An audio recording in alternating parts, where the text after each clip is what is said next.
I am so excited to have this very special guest on the Venture Love podcast. For our listeners, you'll definitely want to check out Lindsay Babbit.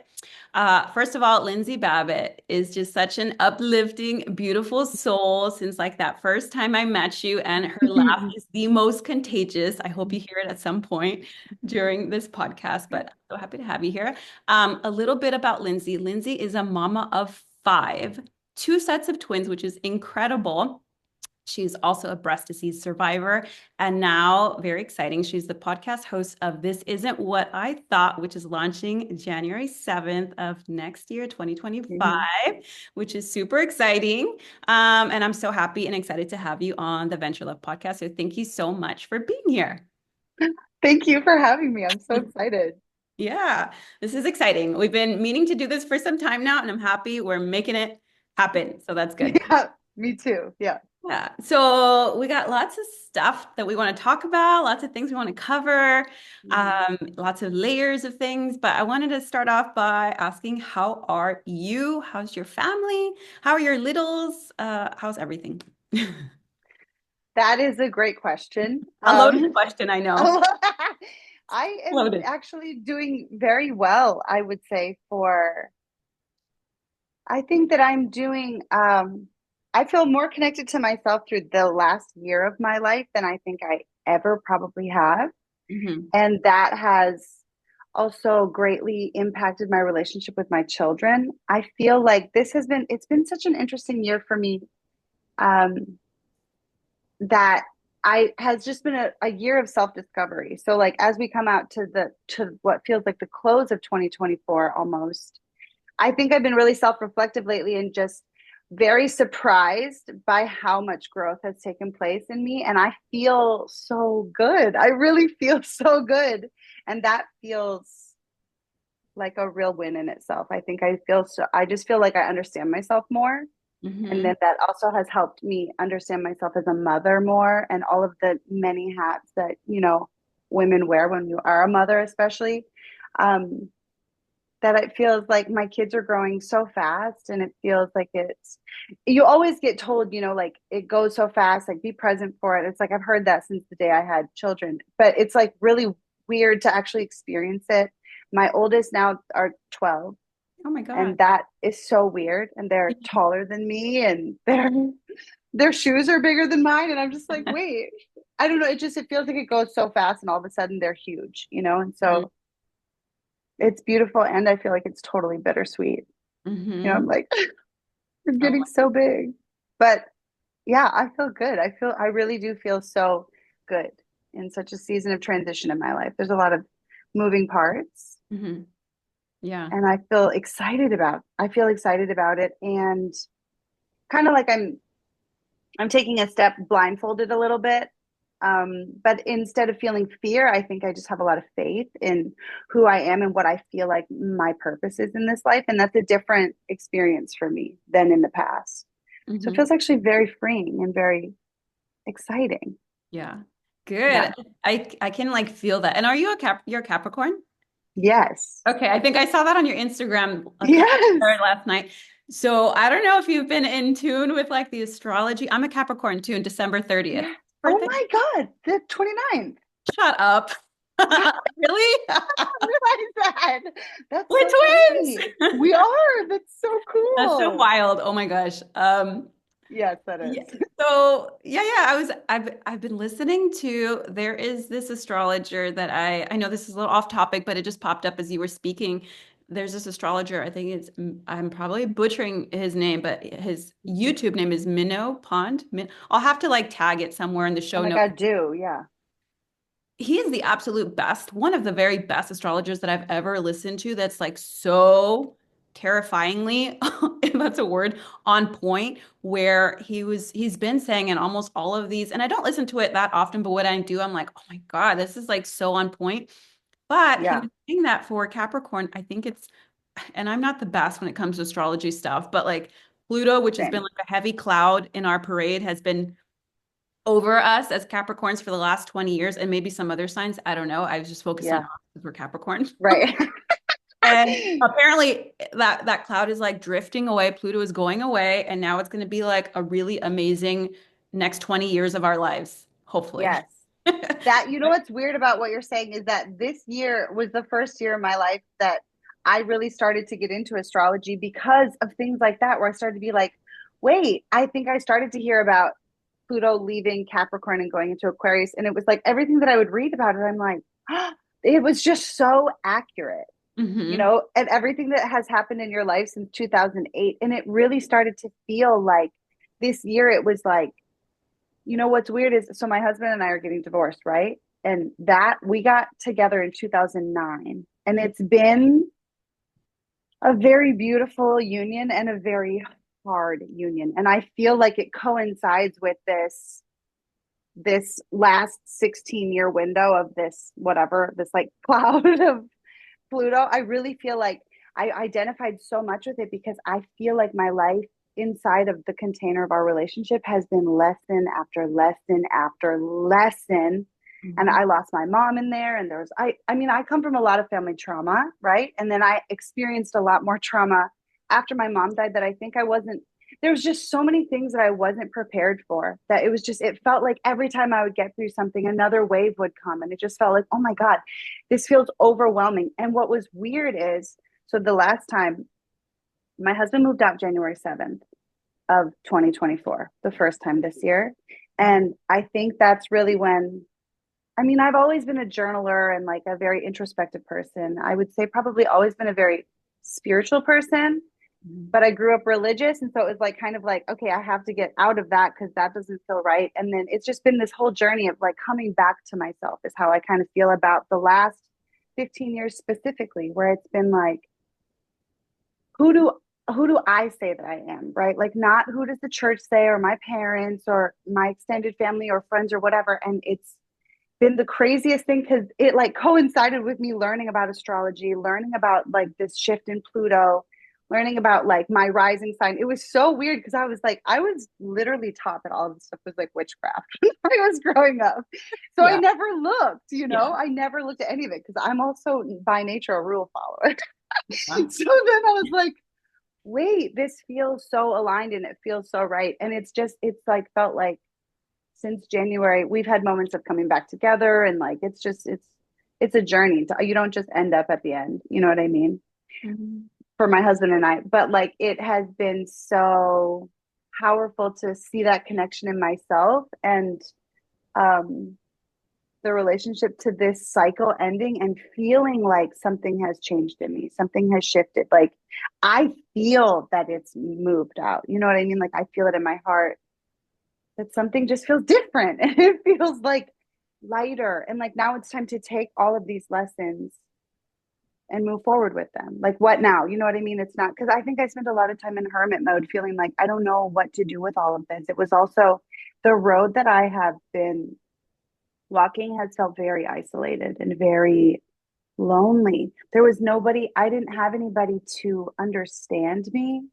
And I think that that made me feel so. I think in every dynamic of my life that I've been in, I felt like I don't fit here. This doesn't feel like I don't, somehow I want to belong, but I don't. You know, it's like trying to make something fit that just didn't fit. And I think that that was a necessary lesson for me to learn, albeit hard. It has been a hard 15 years, Mhm. but I think that the lessons that I'm taking from it that are like, because I feel like I'm on the cusp now of where I see my life going. Like I'm literally, you know what I mean? You Like are. day two. You know what I mean? Because Yeah. it just, I feel it's like just so interesting to feel like to have this connection with like the divine or the stars or astrology or however it feels like outside of the things that I was taught. It's taken so long to go from like, this is who you are, to being like, no, no, no, this is who I am. You know what I mean? And like claim that for myself. And it's Mhm. been very empowering, but it's definitely come at a cost, you know?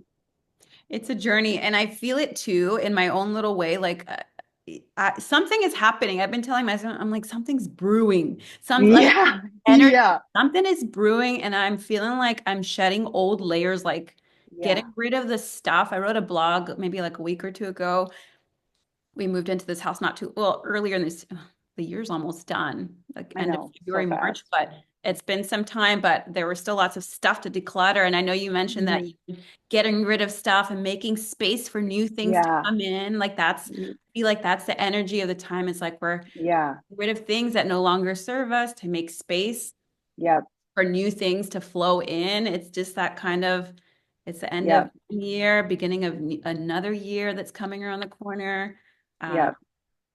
yeah, I mean, gosh, there's so many things I want to ask you. So, like one of the things that's popping up is like, at least for myself right now, in terms of like self-care, it's so hard, and I only have one. I cannot complain. I only have one, but my God, I learned now. I remember when I used to coach groups before I had kids, before I was even pregnant, and I remember I had a few moms in the groups, and this is just something that's popping up in my brain. And I remember one of the moms, she had maybe like three or four boys, and Oh yeah. yeah. And I said, "Oh my Oh, God, boys. she's an amazing mama. She's wonderful." And she said, "I have zero self-time. I have zero time for self-care. I have zero time." And I'm like, "How is that possible?" I get it now. I get it now. I Oh, get a glimpse of it now. But I yeah. guess like one of the questions that's popping up right now is like, as a mama of five, what lessons, like, I don't know, are there three stories or lessons or things that have come up for you during the years that have just like really stuck with you that, you always hear advice from mamas in the beginning where you're like, oh gosh, like I don't want to hear that. Like, don't, I've I heard know. it a million times, like, yes, I know the time will pass and it'll go fast. Yes. Right. And do this or don't do that. Or, people inject their advice without you really wanting it. But I'm curious because I want to know. I need to know like what have been like the best or like the maybe the hardest lessons that and I know every mama, every household is different, values are Right. different, but like Right. no, for you, what are like a couple things that come up for you that have been like, yes, I would if I could go back, I would do it this way or I would do this differently or something like that. Yeah. I think for me, that's a very good question. And you're so right. I feel I can't tell you how many times I've gotten unsolicited advice, just like walking through Target. I have all my kids and it always is an older lady. I don't know. I mean, I guess I appreciate the confidence, but I'm like, I would never do that, but that's okay. I have also received maybe good wisdom. I don't know. Not that I can think of. I think lessons I learned on my own through having so many children is like the, because I never planned on having so many children. You I know was what I gonna mean? ask, I say, was this planned? No, no, never. I mean, and think about it. I would have only had three children if it wasn't for the twin thing. So I Yeah. think I really take it as like I was supposed to have them. I was supposed to have all five of them. I was made for the journey. I think that that is something to remember because so many times I feel like there was a period of time. My mom died when I was pregnant with my first two, right? I know you know that. And then it was like I went through this period of horrible postpartum depression and anger. And I didn't know that that was a thing. I didn't know postpartum rage was a thing. So I'm Oh, like by myself. I don't have a mom. I'm like, I was living in it just felt like everything about it. My stepmom was kind of around, but not. We weren't, I didn't have any woman in my life in a time when I felt like I needed my mom. I think that's an interesting thing about my life is it was like I had this life up until I was 24 as I knew it to some degree. My parents got divorced when I was earlier and that was aggressive and messy too, but as I knew it, and then my mom died and at the same time I was pregnant and I had all five kids in 3 years and 9 months, right? So, which is also insane. So it's like it was like I ended one portion of my life and I started another and I had no idea what I was doing, like just like a fish out of water. So that was there was of course a lot of lessons to be learned. I think the thing for me was I always thought I would be very accepting of who all my children were just naturally, like they're my children. And of course I was and am. I think I had to let go of the preconceived notion that just because you're my child means you're going to be like me.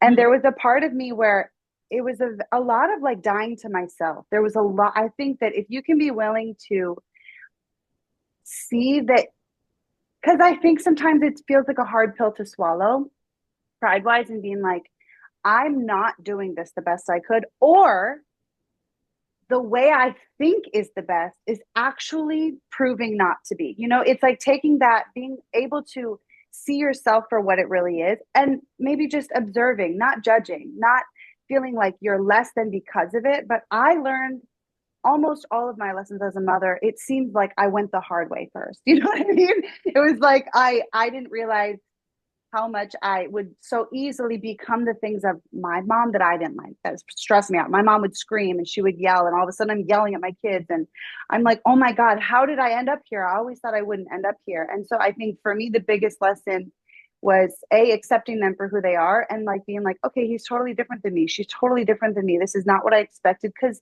you do have like these ideas of what it's going to be like. Like I always dreamed of having a daughter, and there is amazing beauty in that. And she's a mirror to things that I need to work on. And that was really hard for me to be like, this is about me. Like, when I would read like parenting books, and it's like, if they're under 12 and they're having like poor reactions, that's on the parent, not the child. And I'm like, all of my kids are under that age. Like, I'm like, Oh my God. I could just, very revealing. oh my God. Oh, So that was, a hard lesson to learn and a hard pill to swallow at some points. But also, did, once I was able to see myself out of love, like, Lindsay, who would have taught you this? Nobody taught you this, and speak kind and gentle to myself, and realize that all of the things that I believe about my children and the mother that I want to be, it's like, thinking that the thought itself gives way to the fact that it's possible. Like, what you believe and what you see in your mind means that it's there for a reason, and that the journey to get there, it's probably going to be hard, but it's going to be worth it, because it's going to shift the dynamic. Like, I would say that my kids have watched me grow up, of course. I was 24 when I had them. I'm about to be 37, so they've been on a real journey with me through everything. And I love that. But I think that that's probably been the bigger part that nobody ever told me about, that like kids are mirrors to you. And the same thing in relationship, I guess, any relationship. I didn't see that part coming, and that hurt like hell. I was like, so I think that probably shifted my relationship with my kids the most, mhm, um, in the most powerful way. mhm, And then I think that another one I would say would be that the happier you are, the happier they are. mhm, And I think that I also learned that the hard way. I've had different moments in my parenting journey of being the giver, give, give, give, give. I want to make them happy. I want to make them feel fulfilled. I want to give them all the things I didn't have. And sometimes not knowing that the reason that you didn't have those things was actually for good. It's like, I think it's just being willing to evolve with your children as they evolve, instead of like, I guess I used to think like, especially when I think about myself from a younger perspective, and I think about how I viewed my parents, and they were my favorite people, and I wanted to be around them all the time. I had a lot of pride in my family and where I came from. And I always wanted to emulate what my parents had created, before I realized all the trauma that was inside of my family, and how when I had my own family, I just thought it would come a lot easier. Like, I knew it would be hard, but it didn't feel like it was going to be that hard. So I just think that it took a lot of time for me to have that self-awareness and the ability to like maybe lay down my weapons. I was very guarded, and I was hurt, and I was hurting. I also was grieving. There was a lot of things that go into it. And I think that that's obviously life. For maybe you don't lose your mom when you're pregnant, and maybe you do and you're not close to her. It doesn't mean the same. Like, of course, there's a million different scenarios around it. But I think that it always comes back to remembering that all of the relationships in your life are a mirror. That has been the most powerful lesson that has shifted who is in my life and who's not, and how am I showing up for the people that matter most, which is my children. My children are obviously the most important people in the world to me. So, and I think I grew the most by being willing to be like, okay, we can do better than this. Or it's okay to go inside. It's okay to sit with the parts that hurt. mhm. Yeah. Those are amazing. Those are really good lessons that I agree so much. Actually, I don't know if you know this, but I actually lost my brother um, a couple weeks before I gave birth to Gio, my son. He was supposed to have his due date, but Yes. he came early, maybe because of stress, for sure, because of stress, Yeah. right? Yeah. So, and I have a living mom. We're not as close, being just open and honest with you. So as you were Mm, speaking about that, obviously she's here and she did things in her own way, but we're not mm, as like close as other moms and daughters are. So hmm. I resonate a little bit of what that feels like, feeling like a fish out of water. And I always wanted to have kids. I always wanted to be a mom. Yeah. Um, Maybe so that I could redo it a different way, so that I Yeah. could live it Totally. way, um, my own way and, the way Hmm. that felt good for me. So I resonate a Hmm. lot with what you said about feeling alone, feeling like you Yeah. don't fit, like you don't, seeing other moms and with their daughters and their newborn babies and being so hands-on and me feeling like I don't have that experience. I don't have Yeah. that. I wish I did. I don't have that, unfortunately. So there was a lot of figuring it out on my own. Hmm. Me and my husband, like, thank God he was so helpful, but like figuring it out, like late nights, early nights, like no sleep, no, like, does this go here? Does this go, like, Googling everything, asking lots of questions, reading every book, watching every podcast, like watching every YouTube video, like trying to, Hmm. but even with all that, there's still so much that nothing will prepare you for until you're like facing it at 3 in Yeah. the morning with zero sleep and high fever. Totally. Like, fuck, what am I supposed Yeah. to do? Like, how do I do this? And feeling frustrated that you don't have like a roadmap to, but I do agree that that's what makes you an even better mama, I think, is like realizing like Hmm. it was a hard stuff and I had to like live through that. And now I know better and I understand.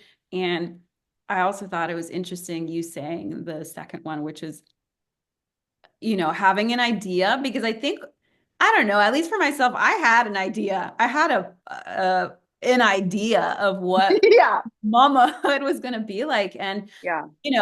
there are bits and pieces of that that do fit like really nicely.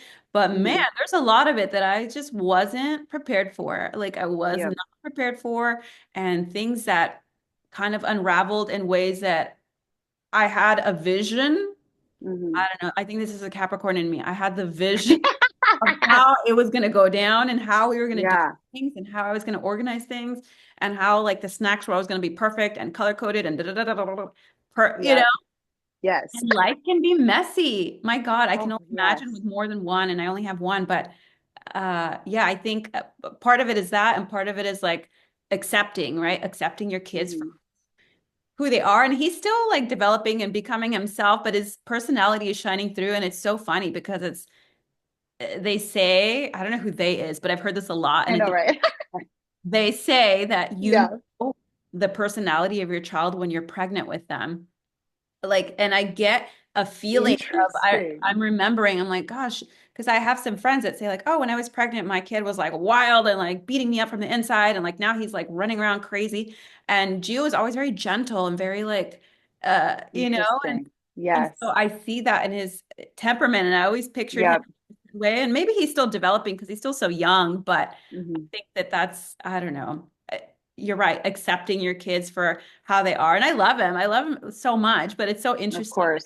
you have this idea. I always thought I was going to have a daughter first. I don't know if we'll have more, maybe. Time will tell. But Hmm. I always thought I was going to have a daughter. So when I learned the sex of you know, when they give you the test and you see like the bottom, Yeah. their gender, their sex, I said, "Oh my gosh!" Like my life like flashed before my eyes. I'm like, "This is what it's gonna be like to be a boy mom," and who knows what will happen, right? Especially in this Totally. age. But I had this like, vision of what that was like, and it just shifted me completely. And I love being a boy mom right now. I love it. Like it's so sweet. Like it's the best. But I always pictured having a daughter, so it's just, I don't know. It's an interesting time. Interesting Yes. time for sure. I Yeah. think that's so true too, because I always thought I would have like four girls. I always wanted a lot of kids and I always wanted a lot of girls. Mhm. And now I have four boys and one girl. Oh my So goodness. my life is very male dominated, you know? And I think that that's been an interesting thing because the type of person I am, maybe it is the Capricorn in me. It's like everything I'm going through, I see it through the lens of like my childhood, right? I have my sisters, obviously, you know my sisters, and I have one brother, so it's three girls, one boy. So then when I had four boys and one girl, I'm like, this is such a different. energy. I don't know how to be a boy mom. And yet it came very natural. And my relationship with my sons, I actually still find like my relationship with my mom was so beautiful and so complicated because she had a lot of unhealed stuff because she had a crazy life of her own, right? And so what she brought to the table, I think I think that my daughter, her name is Leo, and I know that there's everything about who she is something I needed her. You know, we needed each other. I needed her for so many lessons, especially because I didn't have my mom anymore, you know, and however that happened and why and whatever. I mean, doesn't I can't change it, but I know that there's reason for it. And I know that I don't know that it would have, I think it would have been insane if I had four girls.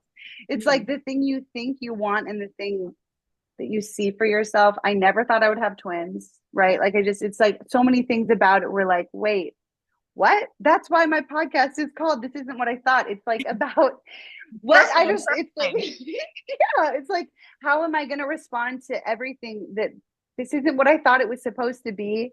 And how am I going to make, because there have been times in my life where I just quit. I've like, you know, heavy drinking or avoidance or just, I don't know how to cope. The grief was too big. The tunnel was too dark. Like the weight was too heavy, where it literally was like, I don't know why this is my story. This is much, too Mhm. much darkness, too much loneliness, too much, too much, too much. Mhm. And then I don't know. I think that's been part of this 15-year cycle. You know, it's like it did feel like it crushed me. And then I rose and then I continued to rise. And then bit by bit, I came out of the darkness. And it's not that I'm out of the darkness completely. It's just, I don't know, you're stronger than you think you are. You know what I mean? And I feel like whatever it is that you're given child wise, whatever the story is, like I also have a son with autism, and that was something I didn't ever plan on and I think scared me the most. I had a lot of grief over what I saw for my son, for what I saw. That's the same thing as like, you know, even just relationally, the way that my daughter has been a mirror to me for things I needed to face. Sunny, my child with autism, it's been a different type of lesson, you know, because he mentally is like, he's 8, but he's kind of like between 4 and 6 in his world. Mhm. And that's been a whole different struggle of its own, you know, and being a child of, or being a mother of a child with disabilities. It's just, it's like every single thing has brought something else out in me. And I think that you have a choice, right? Like you can either face it or you can let it crush you. And I think that you have to find the balance because some of it just is crushing. And then, like, when I finally, I would never change Sunny. There's parts of it that are really hard and make me sad for him. Like, you know, the thoughts of will he ever get married or but that's like that's another aspect of it where I think like you think you have control and you don't. You know, there's so many things you don't have control over. And I control the things I can. But it's also like just because they're my children, it's like you have to just unclench because otherwise you're trying to control so many things and that person that affects the most is you. And then it's like that idea that if I'm crumbling beneath the weight of the expectations that I'm setting, then I'm not the mother that they need. I'm not the woman I need. Like it it has a ripple effect in a negative way where you think you're doing something good, but it's actually like the domino effect is negative for your family, you know? And that's that part of being willing to say, this is stemming from me. I'm creating the chaos that I don't want. And that is like, it's so crazy how many things in parenting have brought me back to myself, have Mhm. brought me back to like, who am I in this moment? And what is it that I need to uncover about like the way I show up? You know, it's like, and that's why when I think about things in terms of like my mom and her trauma and her unresolved things and my dad and the dynamic that they brought in, I have more compassion for her because it's hard. And it's really hard to see if you're in the midst of other unhealed wounds, right? It's hard to see how. And then, like, when you're children, there was a point in time I used to yell a lot at my children. And then they started yelling a lot. And I'm like, this is so like, you know, it's like that's like the most obvious mirror. Those are the worst ones where it's like might as well have a sign. It's like, mom, this is from you, you know. And my sign is like, it's from my mom too. You know, it's like The generational and ripple being willing effect. to Yeah. yes, Mhm. and being willing to sit with that and face that so you can break that. Like it's like that has been the most the strongest feeling for me is like, I have to break this. I do not want my children. I do not want my daughter to Mhm. become a mother because, of course, she wants to have a million children. And if that happens for her, I just, or for any of them, I don't want their responses to be what mine were, what my moms were, what my grandmas were. It's like stopping that. Yeah. And Mhm. breaking the cycle in a world where I'm surrounded by some people who don't care about that. And so that it isolates you more to be the one who wants to go the separate direction. But still knowing in your heart, like, I don't care how hard this is, I cannot stop. I cannot go back. I cannot quit. The fight is worth it. So Yeah. So many like amazing golden nuggets and like knowledge you're sharing because I'm resonating with so much of what you're saying. And one of the things that's popping up is postpartum rage. It's something that oh, I mean, I can get mad and I'll be completely honest, and it's not something I've really talked about, and it's something I want to yeah. blog and talk more about, but Mm. I never knew the feeling of rage till after having a child. And it sounds like wild and like, wow, it's the most beautiful Yeah, time of your life. Like you just created this beautiful human being. But man, right. I think that out of all the things, going through postpartum, I Mm. don't know if it was like, I don't know what level of depression it was, but I think it was just grieving the loss of my brother, trying to figure out motherhood, lack of sleep, Yeah. understanding what self-care even is when you're dedicating all to this one person to keep them alive. And Yep. then this feeling of the rage. And I didn't know about it till I learned about it in a book. There was a chapter that said the postpartum rage and how it happens more often than we think. And the reason why we don't know so much about it is because women don't talk about it. It's shameful. You don't want to talk about Yeah. you're full of rage. But I've had a couple girlfriends say like, oh yeah, I've felt it. It just comes up. Hmm. It's just it's something that isn't at least in my world talked about that isn't talked about enough. Yeah. But I also think like, why is that? Why do the moms feel the rage? Is it because they're taking on more than they should? Is it because they're not sleeping enough? Is it because they're not taking Right. care of themselves enough? Um, and my partner, my husband, is super hands-on, very helpful, but Hmm. I will be honest, there is only so much your partner can do when your child only wants mama, only Hmm. wants you. So, gosh, I know I'm only asking this because you mentioned it, but like Mm. for any new moms or maybe, moms that want to have kids and are worried and they're Hmm. thinking like, oh God, I don't want to have that. Like, how do you prevent that? Hmm. I don't know if you can prevent it, but like Hmm. going back and thinking back, were there any things that kind of click in your brain that make you think like, oh, this would have prevented some of that rage, or this would have helped me more, or had I done it this way, maybe that would have been Hmm. a little more helpful. Yeah. Hmm. That is such a good question, especially because my husband was so hands-on and so helpful, and still I was in the same boat, where it was like, God, I wonder how that could be prevented. I think for me, it was a matter of, I would hope that if you're having a baby, you have more support than maybe I felt I did. I also, because of the grief of my mom, right? I didn't necessarily, and God, I was so young. I was so young. I don't know that I felt very protective of myself, of my body. My Naturally, my boobs were not large, right? This is pre-breast disease, okay? And then when I had Hollis and Ivor, my boobs were gigantic. And I remember trying to nurse, and my mother-in-law was there. And I just remember feeling so like exposed and feeling like I didn't have any privacy or any space. And now there's these lives that they're not just mine, they're grandbabies. And my grandma's there. It's like her great grandchildren. And there's all these people that want to be involved. And there were so many things I didn't know. And I would say if you want to have children, I think it's totally okay to not have visitors for however much time you need at Yeah. first. Yes, Yeah. there was always so much obligation, Yeah. especially because I was 24. We were still involved in the church. And there was so much of who I was that it was like my identity didn't feel like my own. My children didn't even feel like my own. It was like, this is for everybody, And it was like, but Yeah. wait, I'm the one nursing around the clock. Hollis and Ivor were born at 37 weeks. So they weren't like crazy early, but were really little. Like when we left the hospital, Ivor was 4 pounds, 15 ounces. He was so tiny. Oh my God. We had to get him like car seat checked. He looked like a doll, you know? And I'm like, you're letting us leave with them? Yes, that fear that I think we all have when you first Yeah. leave. But Yeah. then it was like, I mean, I was feeding them around the clock. And since I was trying to nurse, I nursed for 3 months and then I literally just sobbed and cried. I'm like, I can't do this anymore. I still feel pregnant. Like I'm like a cow.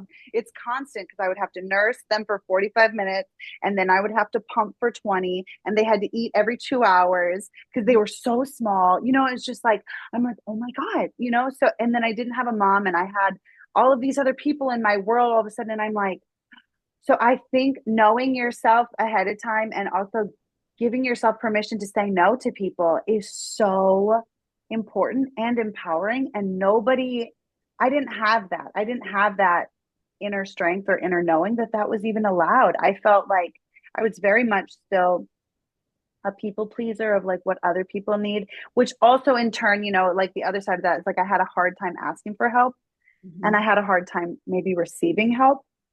Or I didn't even know what help I needed. It was a lack of, because I think a part of me even having children was like, that was what we were raised to do. I was raised to, find your person and you get married and you have babies right away. And that's another point of my journey with 5 children. All of a sudden, at some point, I was like, was this even what I wanted? And now I have 5 children. Like, it doesn't matter if I wanted it. This is Yeah. where I am. And that took me years to be like, because I never felt safe to say, I wish that this hadn't happened this way. This isn't what I wanted. Hello, that's so funny. I keep the title of my podcast just keeps coming out. But that's Yeah. truly like I really felt that and I felt so much shame and guilt over like this is harder than I thought. I don't want this. I did what everybody told me I was supposed to do and I thought I'm like following the rules and I'm doing it all right and I'm lost and I'm alone and I'm drowning and I don't like this and this is harder than I expected. Mhm. And, also that sucks about the human brain that it's so easy to remember the hard over the good. Because, of course, there was so much good, but it really was a season of a lot of hard. And so I think I wish that when I think back now, because it wasn't even like that long ago, but I wish now that I had more awareness of like myself, more support, more podcasts. Podcasts weren't really a thing 12 Yeah. years ago. You know what I mean? So, and I was reading very classic baby books. There was just a lot of things I didn't know. So I Mhm. think empowering yourself with the fact that there is so much knowledge everywhere now and say no, I think could maybe mitigate or lessen that postpartum rage. But also, if you have it, I feel like being able to create space where it's like, I feel so angry and I don't know why is such a freeing thing to be able to say to people who love you and see you no matter what and are like, oh my God, I felt that too. Like just having somebody say me too. I never had that until now. And I'm like years out of that, where it's like, I never felt safe enough to express it. Or, even worse is when you finally do and somebody's like, what? And then you're like, oh my God, I'm the worst. Yeah. Like, that was worse. So then you're like, then I'm never mentioning it But again I'm not saying that ever. ever again. Right. And then there's the shame around it. And there's already so much pressure as a parent and Yeah. mom or dad, that I hate that energy. But Yeah. it exists. And so I think that it's just that I didn't know myself the way that I wish I would have when I became a mother. But of course, I wouldn't be where I am had I. Mhm. But I would That's say no and say yeah. no a lot. Yes. No, I think that that's probably like the biggest thing that I would take away from this looking back because Yeah. you have that pressure. You do have that pressure of, Yeah. oh, when you're pregnant, you're like God's gift to the universe. Everyone wants to touch your belly and you're just the cutest. And oh my God, your belly. Yeah. Da, da, da, da. The minute baby's here, you're pushed to the side Yep. and it's all which is, that's how it is. It's fine, whatever.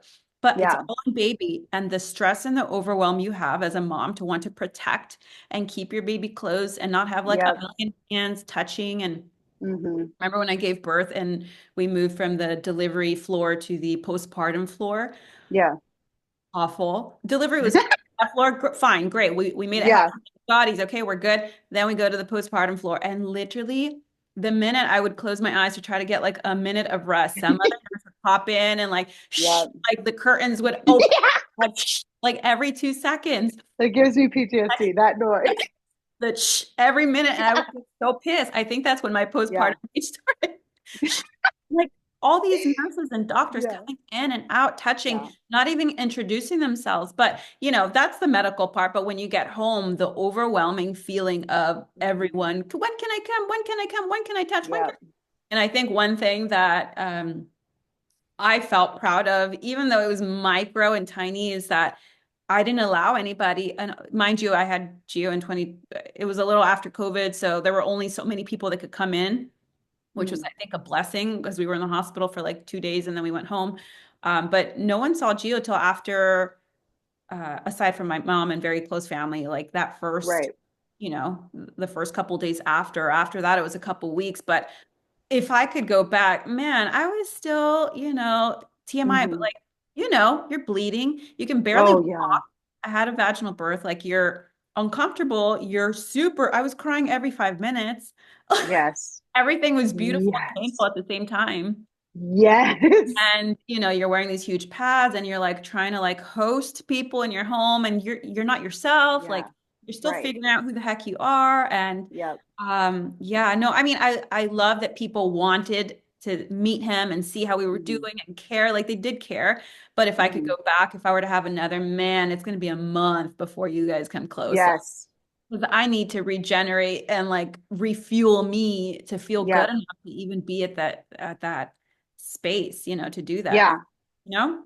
And I think that I didn't know how to turn off my hosting energy either, So it was like I'm the one that just gave birth and here I am like, are you good? Do you need anything? It's like, no, I Crazy. think Yeah, that yeah. being in a place of being able to receive like I love those cultures where like the women stay in bed for a month or some 40 cultures days. longer. I mean, I don't know what that would actually be like. I can't envision it, but the idea of it is so beautiful and life-giving and like recover, like let your body recover. I don't know that I had no concept of that, and I think now like if I were to have another baby, now it's just like even learning like you the way you have to advocate for yourself. I've really learned advocacy through having Sonny, my child with autism, and it's like I think now all of the ways that I've had to show up for him because he doesn't look disabled, and that's where you get that like chatter from the older people like control your child, and I'm like excuse me, you know 100%. what I mean?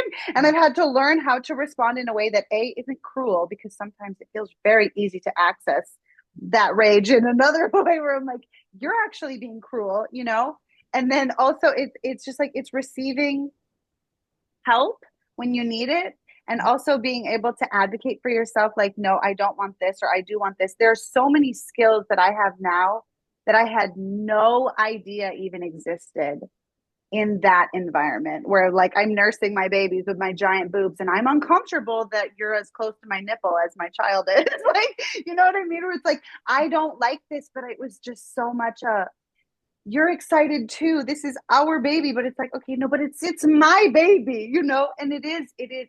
And I love the community and it's necessary and we need each other. And I believe wholeheartedly in that. And I think that that's been a thing that I lost when we left the church and my mom died and my parents got divorced. That was something that I grew up with mass amounts of community and it was beautiful. And I think it really played into who I am. And my children lacked that then when I was like, okay, but we don't want to go to church. How do we create that? My mom is gone and she was really like the foundation of that. And so it's like, it's beautiful the people that want to be there. It's so necessary. And at the same time, the children 12 years later, I got them all. You know what I mean? Like I could have taken that time for myself and it would have been okay and beautiful and wonderful still. And I maybe would have felt more seen if by nobody else than just myself. You know what I mean? Like I showed up for myself. I didn't abandon myself. And I think that I have, until very recently, I have spent a lot of my life abandoning myself because I didn't know. I was doing what I was supposed to do. And then you learn the lessons and you're like, oh my God, I've been more worried about everybody else. And here I am and I'm raging and I'm angry and I have these kids and I'm alone. And then I show up to where everybody needs me and they're like, how do you manage all this? And I'm like, I don't very well. You know what I mean? And so it Yeah. was this push and pull of like, what's real and what's like the facade I have to present so you think I'm good And now it's like I've come to this place of like, okay, this is where I really am, and I can really talk about who I am and what my actual struggles are. And then just now I think I've learned that the people that stay and want to hear are the people I want around anyway. I don't want any of the fake Mhm. energy. I don't want the pretend like it looks good and you love me or you love my kids so we can, you know what I mean? I just don't want any of that. But Mhm. it took all of that other stuff to get there, you Mhm. know? Yeah, I definitely resonate with that. I think, yeah, it's hard because when you have, for example, family that, they're family.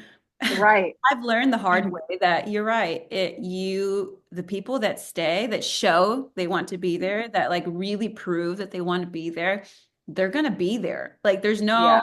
forcing or trying or bribing or asking or pleading. Like none of that Hmm. matters when I've just learned that like less is more in every sense of the Yeah.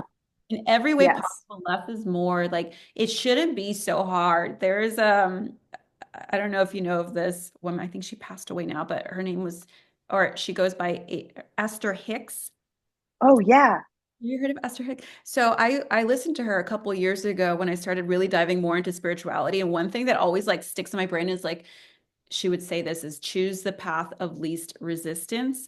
Mm, And I always thought like, okay, well, what the heck does that mean? Because I got to mm. still like pay these bills and I still got to work in this job I don't want to work at. And I still got to like deal with this person, this guy I was dating that I don't want to. There's all these things Yeah. like, what does that even Yeah. mean? But now I know it's like instead of like she gives the example of like paddling. She says a lot of people, what they do is like they're in the canoe and they're trying to like paddle upwards and like the Mm, river is like going wild and you're pushing and you're pushing and you're mm. trying and you're sweating. But like all you really got to do is like let go of the oars, let the boat Yes. around and just like freaking go down Yes. the river freely, like without Yep.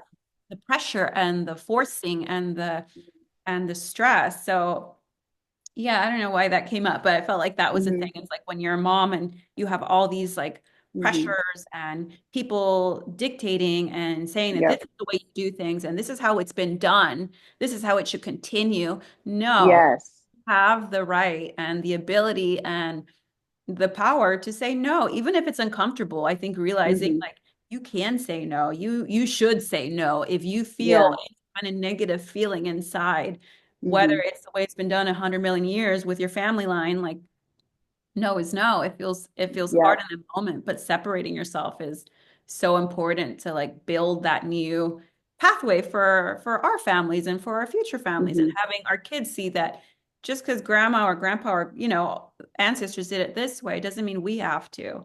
Uh, Hmm. yeah, gosh. I think that that is probably it's like one of the things I've learned this year too is it's like the idea of the familial obligations to things where you're not maybe seen or celebrated for who you really are, right? Where it's like taking space from things. I've had that experience, especially around my children and the way I parent them or the things that I want to do with my kids. And I think that that's like coming back to yourself and being able to say no. That for me has been the biggest part of like abandoning myself is how many times I kept quiet to Mhm. keep the peace, where it's like, oh, I didn't realize that. I heard this thing recently that was like, if you are resentful towards somebody in a conversation, right, and but you don't speak up, the person, like, it's actually the person you're upset with is yourself, right? It's like you're not respecting what I'm saying, but I'm not actually saying my truth. So it's like I'm mad at you, but I'm not showing up as the person I should be. So the fault is on me. Like Yeah. I feel like everything ends up coming back to yourself. This is like, okay, am I saying no when I need to say no? Am I advocating for myself? And all of that comes from being willing to sit with yourself. And I think that that is something I learned so much this year was like through like the first time I was alone in my house with all of my children. And it's like, okay, who am I? And what do I want? And what do I see for myself? And the only way to do that, I have found, is to get quiet and to get still and to get silent. Because otherwise, it was like, I had the children that somebody else told me I was supposed to have. I did it multiple times, actually, because you have the big family. And I got married when I was 23. And, I did everything that somebody else said. And I felt at the time it was right. Or even if I didn't, there are moments I think back to my life where I had like checks in my heart, like, many times actually that I would just ignore. I didn't even know. Nobody ever taught me, like, listen to that. And my mom had so much trauma in her life. I don't know that I would like to think that she would have evolved greatly by this point in our lives because of who she was. But she didn't have that ability. And so I feel like I see the fact that, like, I have gotten where I am now as such a gift. Like, that's what I want to pass on to my children, is like, your voice is your power and you are powerful. And it's okay if people don't agree with you. It's also actually, it's better. You should have people that don't like what you're saying, because it means you're being true to yourself, because I've spent my life where it's like, oh, I get along with everybody. And then I'm like, oh my God, I'm being a chameleon. But I was also raised to do that. I'm the pastor's daughter. I was the oldest. I'm like out there. I'm the forward facing thing. And I thrived in that environment until I was like, I'm being what everybody else needs. Mm-hmm. And when it comes down to something that's important, I've been like this fun energy that you can relate to. And that I just, that's just naturally who I am. I love fun and I love things like that. And then when it would come to something more serious, I was afraid to use my voice, because I'm like, well, now it's going to take away from the fun energy of Lindsay that you love, because I actually strongly disagree with that. But every time I didn't say it, I abandoned myself. I had less self-trust. And then on it went. And that went to me like, I'm going to cope by drinking. I'm going to cope by just zoning out and watching Netflix, or like sleeping, or, and then it turns into depression or anxiety. It's just like all the avenues that all of these things went to. And it was like, when I finally just like learned this year, like, I'm like, oh my God, I'm scared. I'm scared to be alone. I'm scared to be a single mom. I'm scared of what's next. And the more I've sat with that this year, the less afraid I am. And the more I'm like, I think it's like that relinquishing of control, where it's like, I don't know what's going to happen, but I do know that I believe wholeheartedly in like who I am. And I've connected so deeply with who I am that I'm going to be okay. My kids are going to be okay. And they're going to see me choose me, which is like, I feel like that's the most important thing I can do for them, because I want them to choose themselves. I don't want them to choose, what does my mom want? And then they end up in a scenario where they're like, Mom, I did everything you wanted me to, and I don't like this. Like, I don't want that for them. It's like, I think constantly, like, my legacy, what am I teaching you? What am I showing you?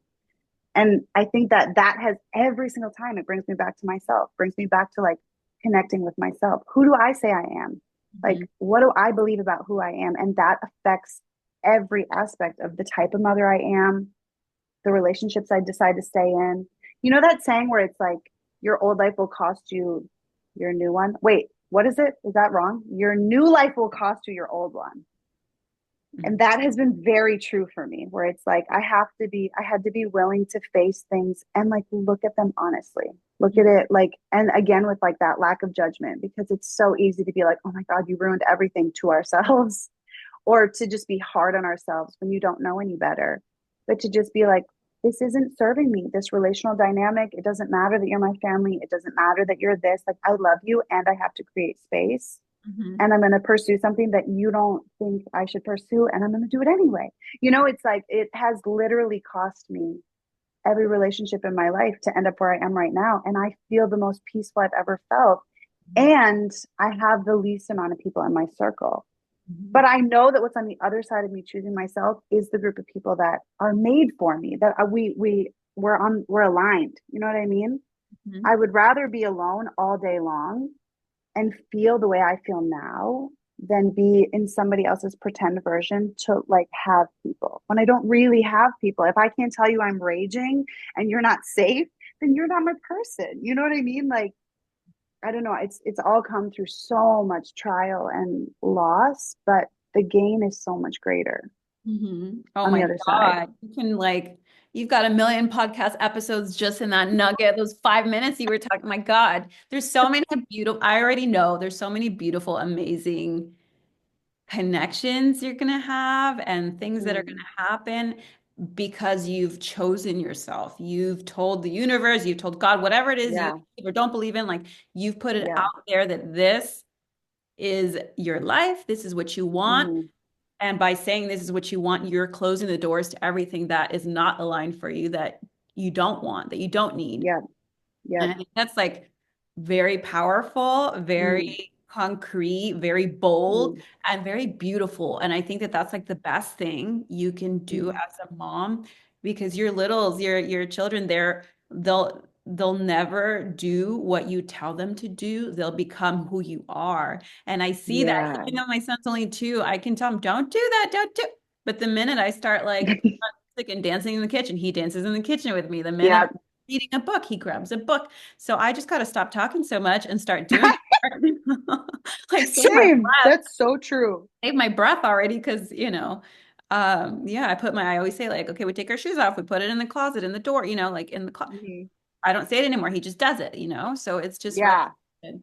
And a story popped up when you were talking earlier about in high school, I had a AP Spanish class. Anyways, the Spanish teacher Wow, told good for you. I know. The Spanish teacher told me a story about his wife, and he was talking about doing what we love. And he said, very shortly, I'll just tell the story Mm. real quick. He said that Yeah, I want to hear it. his wife's parents, his in-laws, always wanted her to be an engineer, I think it was. So she Mm. had no desire to be an engineer. She wanted to be a pastry chef. She just wanted to do like pastries. She wanted to be a pastry chef, and her parents said, "You will not live in this house unless you become an engineer." She became an Oh engineer. my God.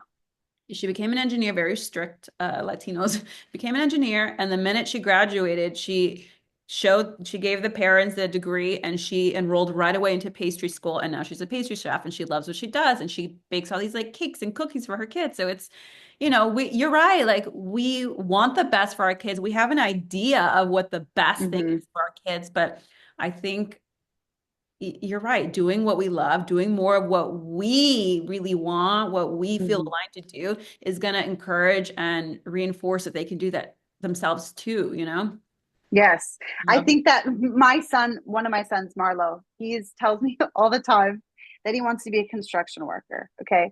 And I'm like, there was a point in time when I was like, and there's nothing wrong with that. But I also, Kevin used to work construction. It's long hours. Like there's not, I mean, not that you can't make good money, but it's like I started to think really logically about this. He's 8, okay? He also wants to be a professional baseball player. Like he's such a dreamer. Every day he's going to do something else. And I just started to be like, what does it matter if I'm like sitting here like Marlo, you aim higher. You know what I mean? Like what good is that? It started to be like it's like just like relinquishing the idea of like because there was a part of me when I really thought about it, I'm like, oh my God, what if he really becomes a construction worker? Like I had to think like, why do I have this feeling that I need to be like, no, no, no, no, no. You know what I mean? Like what's the harm in letting him dream of being a construction worker for whatever reason he thinks that's great? He doesn't understand working in the winter, like Yeah. the logistics that I'm thinking of, the fact that he could make more money elsewhere. Also, this child, he has a huge personality. I'm just like, Mo, you could do so many things. And it's like, just let them be where they are, let them be into the things that they're into. I heard this thing that was like, a parenting thing where I was like, join your children in what they love to do for 15 minutes a day instead of having them join. Like, I love to have conversations with my kids, like big conversations about like, what do you guys think about this? Okay, but that's totally for me. It's like if I want to connect with my son Hollis, it's like, let's talk about yo-yoing for 15 minutes. It's like, it's really like letting them be who they are Yeah. and then the connection feels because then I think you always have that worry of like, am I doing it right? Am I doing enough? And then there'll be moments when between because it's like, I mean, they can like physically fight with each other and yell at each other and they can be so mean. And I'm like, oh my gosh. Sometimes I'm just like, I don't know how to parent this. There's so many personalities. There's so many of you. This is such an environment. And then you'll hear the most like beautiful apology. It was like really taking responsibility. And I didn't have to like, force it along or help it. And it's like there are the moments where it's like, okay, and like they feel free to express themselves. And all my kids have very different styles from each other. And it's like as they get older and they really step into who they are, I'm like, okay, I know I've screwed up 1,000 things, but like being willing to apologize, I think that's a very important thing. Being willing to apologize and apologize often. I screamed. It's not about the fact that I screamed. It's not about living in like, okay, I did it again. It's like, okay, now I'm going to go back. I'm going to repair. I'm going to apologize. I'm going to teach you to apologize. I learned that because my mom never apologized to me. And I remember she really hurt my feelings over something when I was a teenager. And 2 years later, she apologized to me. And I still have the memory of like, when she said sorry to me, it was like, I didn't know I needed that apology. And I didn't know it would be so powerful. And it was like in that moment, I was like, if I ever have children, I will apologize to them. Well, then also it's like, then I'm a mom and I screw up and I didn't know how much it would hurt to have to be wrong a lot. And like, it just always comes back to that vulnerability for me where it's like, I'm going to be honest with myself because if I don't apologize to my child, like, what is it teaching them?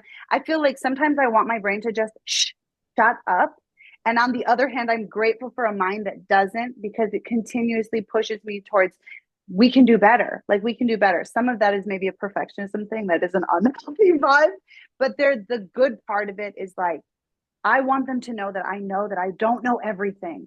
And my parents knew everything. You know what I mean? And it's like there was no room for error and there was no room for like bad judgment and what they say went regardless. And I think that that's a shift, maybe generationally too, you know, where it's like the world is different now.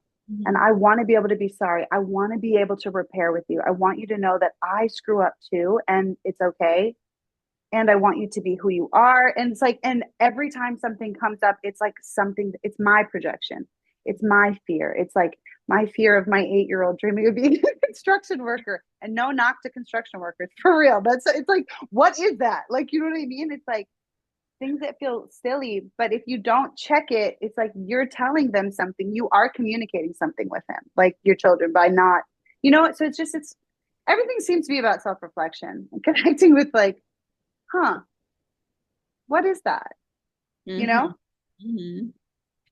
Yeah, no, I totally get that. I resonate with that. I think that makes sense too, and it's a really important lesson that they Yeah. understand that we're human. We make mistakes. We're not perfect. Mm-hmm. I think we were Mm-hmm. raised by very similar people where this is the way and this is how it's done and Mm-hmm. no sorries, But I don't want to do things that way. I think it is Yeah. important to apologize. Mommy messes up all the time. Mommy screwed up. My Mm-hmm. bad. Sorry. This is how we fix it. Mm-hmm. We listen to each other. We learn from each other. And I feel like Mm-hmm. there's so much, I don't know, we learn from each other. There's so much I'm learning from Yes. him that he's learning from me, and we're learning from each other, how to live Yeah. in a house together, how to be roommates, how to take care of each other. Yeah. Yeah. Gosh, but there's so many amazing, beautiful topics. I want to know, I know you have your podcast coming out and you can't share everything, but are there any topics that you want to talk about or stories you want to share or things you want to like I don't express on your podcast or the kind of community that you want? Well, that's a very good question. I think that, I've done so much work on myself for so long. The things I want to talk about are relationships and trauma. I've done a lot of work around trauma. I was in therapy for a very, very long time. Only recently decided to take a break from it. And then, of course, now I'm like, maybe I should go back, like just that extra support of someone. I think that the more I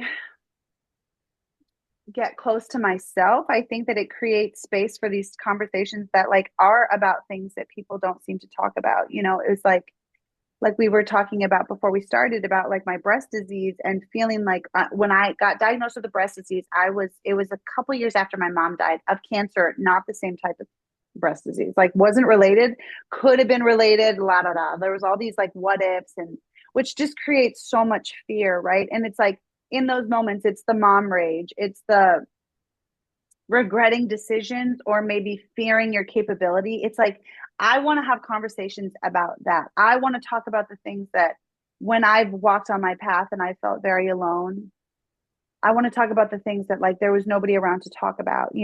I want to talk about divorce. I want to talk about conscious relationships. I want to talk about conscious parenting and also being, addiction.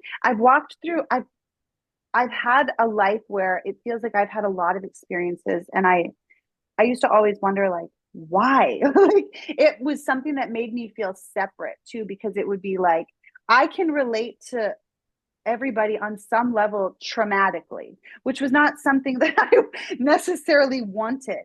But Yeah. I think on this side of it it's like okay, there's purpose and feeling confident in who I am and my story. And I think that the thing that has brought me to the place of I think I've known for a very long time that I was meant to communicate on some level. My dream since I was a little girl was to be a writer, to be a journalist, to like you know, to some degree that when my parents were pastors, I wanted to be a pastor when I was very deeply into the church. And, you know, now that's evolved into something else where it's like, but it's always been somehow speaking and using my voice. And I think through the last heavily the last 10 years has been a lot of realizing how much I had stopped using my voice, how much I had started to like keep the peace and what that cost me, you know, and just like how I ended up where I am, I feel like there's so much about who I am that is relatable to other people that I feel if we just start having conversations like this, it's so connecting. And I think that I just want to build a community of people, of probably predominantly women, I would assume, but just who want to be open and honest. And I don't know, because I think that I don't know how to have shallow conversations. I'm not good at stuff like that. I've always been the person who like says something where my siblings would be like, Lindsay, you know, and I'm like, what? Like we're like on the cusp of it. Why aren't we just saying what we're thinking? Because also I genuinely care and I don't know, I love seeing who people really are, and the facade of everything's good. It just doesn't appeal to me. And so it's like, and I've played that role for many years of my life, you know? So I think now it's just about I just want vulnerability in whatever that looks like. And how really it's like when it comes to my podcast of like, this isn't what I thought. I think it's such a, I want to create conversations around things how do we respond to life when it doesn't end up how we thought? Because there are so many different ways to go. And I think ultimately, hopefully, I think we all end up I don't know. I think the lesson, you're going to learn the lesson. It's just how long it's going to take you to get there. You know, it's like, I believe that like the universe is going to keep presenting the opportunity. Mhm. Whether or not you take it is another thing. And how much longer the journey is for you is, I get it's ultimately up to you. But I think I just want to create conversations around like the real shit that we walk through, you know, what's actually going on, especially because I just feel like when I can have conversations like this, just like with you, where it's so life giving. Like I walk away from conversations like this and I feel energized and I feel uplifted. And it's like just by speaking truth, you know, like we understand each other, we have similarities. And not that you have to have walked through similar grief and like all of the negativity, but I have found that almost every single thing that I've gone through relates to somebody on some level, and they could have gone through none of it. You know what I mean? It's just about being willing to be vulnerable and be yourself. And I think that that's been very freeing. And so that's what I want to do on my podcast. And who knows where it will exactly end up, but I believe there will be very beautiful things that come from it, you know? I just have to have faith in that, blind faith. That's beautiful. I'm so excited for your podcast. I'm so excited for your Thank you. conversation. And you're right. I think that not I think I know from experience that when you unravel the layers of like your Yeah. life and you share the hard stuff that you've gone through, Mm, like you really do put yourself out there. A mm, lot of people have been through a lot of hard stuff, but it takes a really courageous person to put it out there mm, publicly. And I think you doing that will connect you with so many amazing people that mm. are your true tribe, like that Yeah. really resonate with Lindsay's story, that really Mm, resonate with you and your hardship and not just your hardships, but also your joys and how you want to live your life. yeah. I'm so excited. Yes. Okay, so Thank how you. can people find you? How can people connect with you? How can people subscribe to your podcast? I know it's launching in January, so it's still November now, but how can Yes. people connect with you now to learn more? Okay, well, depending on when this airs, I guess you can still subscribe to the podcast and leave a review just on the trailer, which I guess is going to help it. I'm in a class to learn all these things right now, I which is love it. so great because hello, somebody teach me. Um, but so you can subscribe to the podcast, which is called This Isn't What I Thought, and then also find me on Instagram, which is Lindsay Talks. And I'm really working on venturing into TikTok, which my TikTok is Lindsay B, because Lindsey Babbit was taken, which I always find crazy. I'm like, there's another Lindsey Babbit out there. But so yes, that's where I am. Okay, perfect. So I will tag all of your socials on the show notes and when I share you on Instagram and YouTube and everything else. And then I always like to wrap up the podcast with one question, which is, What does it mean to venture a life that you, Lindsey Babbit, love? I love this question. I really love this question. I think that for me, um I was thinking about it, and I feel like it's it's kind of like taking fearless action, like, because of course everything is scary. I feel scared. I feel scared in so many steps I'm taking forward, but have you ever heard that, like, it's like nervousness and excitement, your body registers them as the same thing. So if you're feeling really nervous, you tell yourself you're really excited. Okay, every time I try this, it doesn't always pan out the way I want it to. I'm like, okay, I'm still actually terrified. But I think that it's just taking bold action. It's like I have sat and doubted myself so many times for so many years, of like knowing I have purpose, knowing I have things to say, knowing that there's something I'm supposed to do. And I think that uh, creating this life of like, just the word venture, I love it. Just feels like, okay, it's taking that leap of faith when you know that I think it's maybe having faith in God or the universe or whatever it is that you believe in, that you're going to be caught. Like, I truly believe if you have the vision, it's for you. Like, you see it because you're made for it, right? And so it's like taking those bold steps towards the thing that you love. And I just believe you're going to be caught. I believe that, like, I'm going to take this step forward and I have no idea where it goes, and I'm okay with that. I'm going to be open, and I just want to have my hands open and my heart open, and just like, okay, I see it, and I'm just going to walk towards it. And I think that that is building a life. But I love venturing a life in love. Like, I just feel like it's being bold, it's being fearless, even when you're terrified. It's not letting the fear stop you, because so many times I've done that, and I've sabotaged, and then I'm upset with myself and my progress, or, it's like, so I think it's just taking that bold action, and maybe being self-aware, honest with yourself, and moving forward, moving through it all. Thank you so much, Lindsay. Thank you for your time today. Thank you for being on the podcast. And I can't wait for everyone to listen to this episode. And thank you for being you. Thank you, Violet. It was great.